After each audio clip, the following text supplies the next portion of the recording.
Imagine करो आप एक दिन शांति से मोमोज खा रहे हो और तभी फोन पर चालान का मैसेज आता है। आप एक सेकंड देखते हो और बोल देते हो अरे बाद में देख लेंगे। बस यही सबसे बड़ी गलती कर देते हैं लोग और चालान के चक्कर में सालों साल।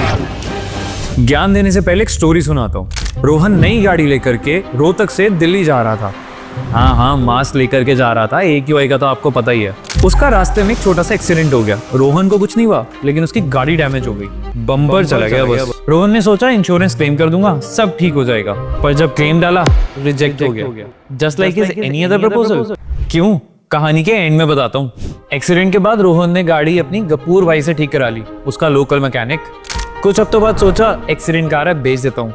बायर आया, गाड़ी देखी, टेस्ट ड्राइव ली, डील कंफर्म ही होने वाली थी, पर लास्ट मोमेंट ने बायर ने मना कर दिया। अब बायर डील कैंसिल क्यों हुई? क्योंकि गाड़ी पर मल्टीपल पेंडिंग चालान्स थे और यही पॉइंट रोहन को समझ ही नहीं आया था। थोड़ा सा ना समझता ना। पर आप समझ लो, आजकल बायर्स ही नहीं, इंश्योरेंस कंपनीज, ट्रैफिक पुलिस और वीजा अथॉरिटीज तक आपका चालान हिस्ट्री चेक करते हैं। इसलिए सोचो, रोहन की गलती सिर्फ उसकी डील कैंसिल तक रही, पर आपके केस में नुकसान और बड़ा हो सकता है। पेंडिंग चालान इग्नोर करना आजकल मजाक नहीं है। ये आपको कोर्ट तक के चक्कर कटवा सकता है, आपका वीजा रिजेक्ट करवा सकता है और ब्रेकअप भी करवा सकता है, और पेनल्टी में मोटा नुकसान भी हो सकता है, गए बियर के पैसे चालान में। और जिन्हें नहीं पता उनको बता देता हूँ, चालान 3 तरीके के होते हैं: non offensive, offensive and grey zone. सबसे पहले बात करते हैं नॉन ऑफेंसिव चालान की, जो आप लोग चलते फिरते कर देते हो और पता भी नहीं चलता। ये चालान डेंजरस तो नहीं है, लेकिन इनको इग्नोर करने से भारी पेनल्टीज, RC ब्लॉक और बैकलॉग हो सकती है। अब इसमें सबसे पहले आता है नो पार्किंग या रॉन्ग पार्किंग में गाड़ी लगाना, और अगर इग्नोर करते हो तो लेट फी और RC तक ब्लॉक हो सकती है। तो अब रास्ते पर कभी भी गाड़ी लगा करके गोलगप्पे खाने मत निकल जाना। अब डिस्कस कर लेते हैं नॉन ऑफेंसिव की सेकंड कैटेगरी। इसमें आते हैं वो चालान जैसे आपने सीट बेल्ट नहीं पहनी है, हेलमेट नहीं लगाया। यार ये चालान तो होना ही चाहिए। अगर आप अपनी सेफ्टी की भी केयर नहीं कर सकते हो तो इसमें आपको 1000 रुपए का चालान देना होता है। अगर इसको इग्नोर या रिपीट करोगे तो डबल फाइन देना होगा। फिर आते हैं माइनर लेन या फिर PUC जैसे चालान। इनका फाइन तो कम होता है, लेकिन अगर आपने इग्नोर करा तो सीधा RC की सस्पेंशन नोटिस आता है, मतलब लंबे चक्कर लगेंगे।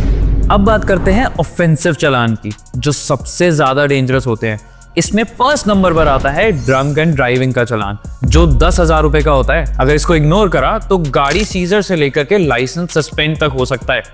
सेकेंड है ड्राइविंग विदाउट ड्राइविंग लाइसेंस। इसका 5,000 तक का फाइन होता है और इसको इग्नोर करने पर आपकी गाड़ी सीज हो सकती है और कोर्ट में अपीयरेंस देनी पड़ती है। अब लगाते रहना चक्कर फिर कोर्ट के। थर्ड नंबर पर आता है अंडर एज ड्राइविंग का चालान। ये 25,000 रुपए तक का होता है। इसमें पेरेंट्स को सबसे पहले पकड़ते हैं और कार सीज तो होती है, तो ये चालान भूल करके भी इग्नोर मत करना। फिर इस लिस्ट में आते हैं चालान जैसे PUC long term expired, fake number plate, rash और डेंजरस ड्राइविंग या फिर ड्राइविंग विदाउट इंश्योरेंस। इन चालान्स के फाइन 2,000 रुपए से लेकर के 10,000 रुपए तक के होते हैं, और अगर आपने इनको इग्नोर करा तो आपकी RC कैंसिलेशन हो सकती है, या फिर पुलिस केस बन सकता है, या फिर गाड़ी ब्लैक लिस्ट तक हो सकती है, मतलब कि फुल वॉट लग सकती है मामू। अब बात करते हैं ग्रे जोन चालान की। ये चालान नॉन ऑफेंसिव चालान से ही स्टार्ट होते हैं, जैसे माइनर लेन वायलेशन या फिर नो पार्किंग में गाड़ी खड़ी कर देना। लेकिन जब आप इनको इग्नोर करते हो तो इसमें लेट फीस ऐड होती रहती है और बाद आपकी RC कैंसिलेशन या फिर व्हीकल के ब्लैक लिस्ट होने पर भी पहुंच जाती है। और इसी तरह रिपीटेड ओवर स्पीडिंग या फिर सीट बेल्ट और हेलमेट वायलेशन भी एक पॉइंट के बाद DL सस्पेंशन तक जा सकती है।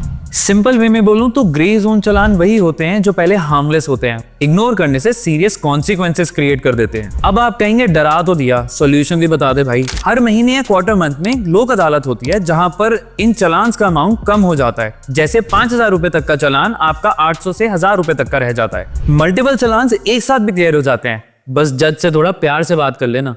दूसरा सॉल्यूशन ऑनलाइन सेटलमेंट है। ई चालान, पेटीएम या फिर M परिवहन जैसे। यहाँ आप चालान पे कर सकते हो या फिर अपना डिस्प्यूट रेज कर सकते हो और प्रूफ दे करके अपने गलत चालान को करेक्ट करवा सकते हो। और प्रिवेंशन के लिए PUC वैलिड रखो, इंश्योरेंस को सही टाइम पर रिन्यू करो और RC के एड्रेस को सही रखो।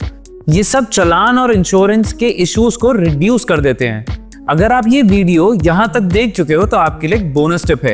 अगर आपको चालान के बारे में WhatsApp पर कोई मैसेज आता है तो वो स्कैम हो सकता है, कोई आपका पागल बना रहा है। चालान की असली डिटेल आपको SMS या फिर ऑफिशियल वेबसाइट पर ही मिलेगी। हाउएवर, कुछ ट्रांसपोर्ट डिपार्टमेंट अब वेरीफाइड व्हाट्सएप चैटबॉट से भी आपको नोटिफिकेशंस भेज रहे हैं, लेकिन चेक कर लेना कि उनके पास वेरीफाइड बैज हो। अगर अब तक देख रहे हो तो थैंक्स फॉर वॉचिंग। तो बेल आइकन दबाओ, सब्सक्राइब करो and meet you in the next video.